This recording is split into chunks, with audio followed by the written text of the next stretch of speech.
anh đã không giữ được nhiều hạnh phúc cho em. Nhiều khi giận nhau, nước mắt em cứ rơi thật nhiều. Anh xin lỗi em, hãy tha thứ cho anh lần này. Đừng rời xa anh, em nói đi em rất yêu anh.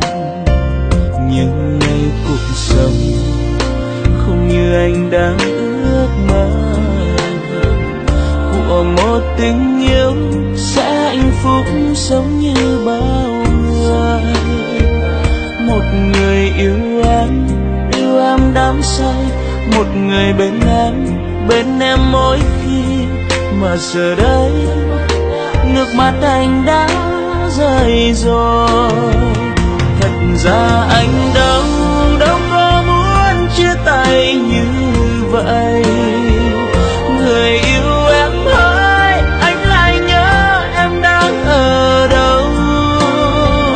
Bàn tay nhỏ bé, khuôn mặt ấy sao lại đổi thay để anh nơi này. Ngoài trời mưa cứ rơi lặng thầm, chỉ còn riêng anh. Thật sự nhiều khi muốn nhắn tin gửi cho em nhiều, lại sợ người ấy đang hạnh phúc vui bên một ai.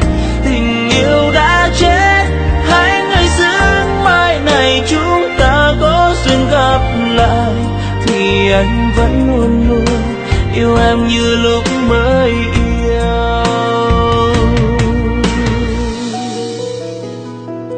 Thật ra anh đâu có muốn chia tay như vậy. Người yêu em ơi, anh lại nhớ em đang ở đâu.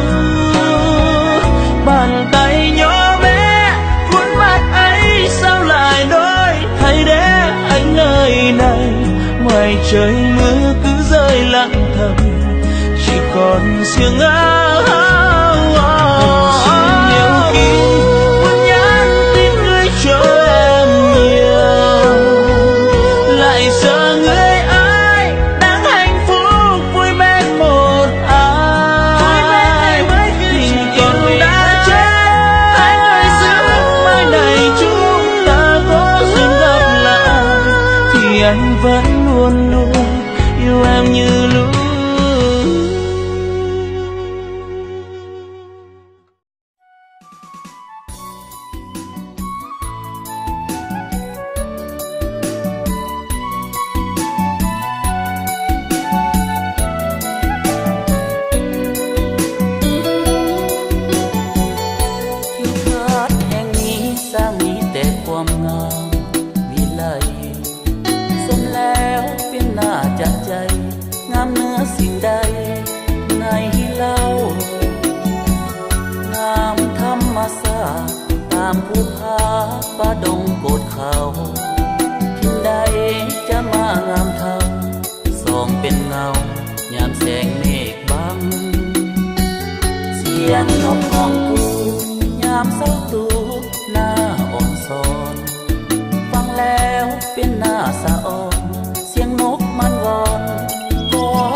เขาหรือสาอาเป็นกายายามแลงนั่งจองลูกโซ่เลี้ยวงมองคืนเต่ากลับมาเมืองสุยแสนงามสง่าดังเทพเทวาปั้นแต่งน้องสาวเดินลิ้นงามตาเว้นใกล้จะรับแสง